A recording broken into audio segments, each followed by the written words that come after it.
Hi, I'm Andrea Beatty, and I'm the author of Iggy Peck Architect, Rosie Revere Engineer, Ada Twist Scientist, Attack of the Fluffy Bunnies, and a bunch of other books for kids. I was raised in a small town of 300 people in southern Illinois, and there were six kids. Six kids. My dad was a coal miner. My mom stayed at home with us, though later she went on to get a degree. She was a historian by passion, and so our house was filled with books. We spent our days running through the fields. We were off traipsing about, barefoot with our dogs and having adventures all day long. But at night we'd come home and PBS would be on. We're like, yay! So I was really raised on public television and books because in our house, we had more books in our house than in the entire town. And that includes the hymnals in the church and the books from the school. And then we would go to the library in the next town over once every week or two, which meant spending hours trying to find all the books that these kids have had strewn everywhere.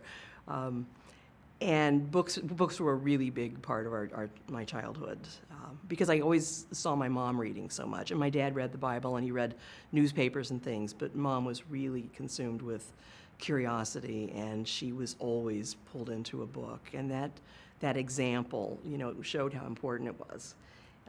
So my family was very silly. I am the least funny and interesting of all my siblings, who are hilarious. So I don't know where that comes from. My mom and dad, and they were lovely but not hilarious people, but they would often stand back and go, I don't even know where these kids came from.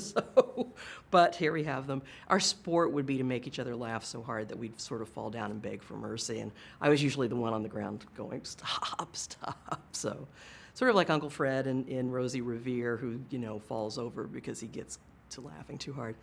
And so storytelling was a big part of that. Not so much like, epic adventure stories, but jokes and, overdramatic tellings of the day's events.